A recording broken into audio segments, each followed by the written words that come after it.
आप देख सकते हैं कि मेरे हाथ में यूनिस्टोन कितने ही सालों से अगर वो पत्थर आपके गुर्दों में हो या पित्ते में, ग्लैडर के भी जहाँ पत्थर होता है ऑपरेशन से नहीं निकलता, लेकिन ये दवा खाने के बाद वो आपको जो यूरिन के जरिए जो है बुरा होकर निकल जाएगा। जहाँ बड़े बड़े ऑपरेशन फेल हो जाते वहां पर ये दवा काम करती है।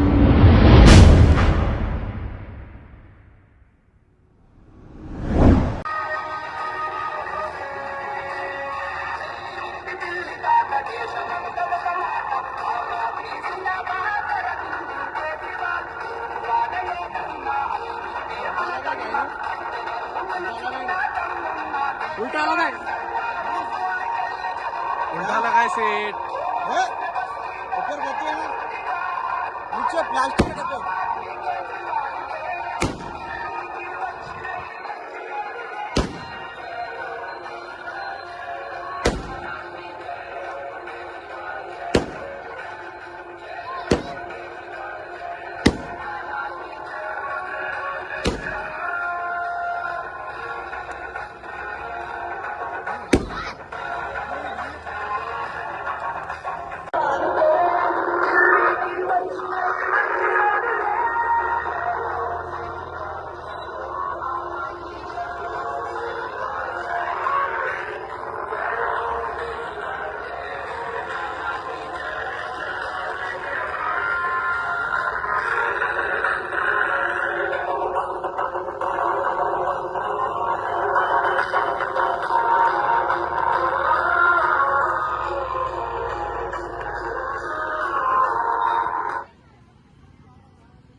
हमारे गले में जैसे पूरा टुकड़ा जा रहा है रोड के ऊपर।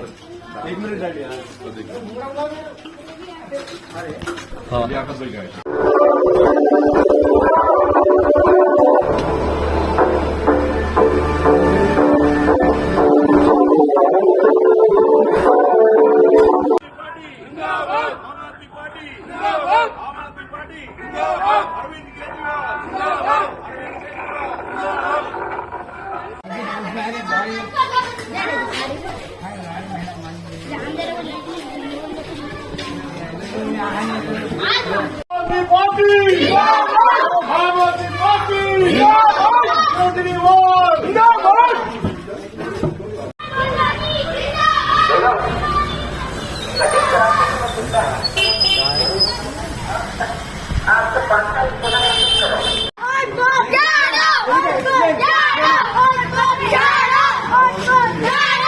आप देख सकते हैं कि मेरे हाथ में यूनिस्टोन कितने ही सालों से अगर वो पत्थर आपके गुर्दों में हो या पित्ते में, ग्लैडर के भी जहाँ पत्थर होता है ऑपरेशन से नहीं निकलता, लेकिन ये दवा खाने के बाद वो आपको जो यूरिन के जरिए जो है बुरा होकर निकल जाएगा। जहाँ बड़े बड़े ऑपरेशन फेल हो जाते वहां पर ये दवा काम करती है। गुर्दे और पित्ते की पथरी ये प्रोडक्ट से गल जाती है, फिर दोबारा पथरी फॉर्म होने नहीं देती और इसमें कोई साइड इफेक्ट भी नहीं है। R&S यूनानी pharmacy, first floor opposite Canara bank, Bahadurpura x road, Hyderabad. खबर है शहर की, खबर है गाँव की, खबर है सारी दुनिया की। 7H न्यूज पसंद आए तो लाइक कीजिए, शेयर कीजिए और सब्सक्राइब करना ना भूले। 7H news.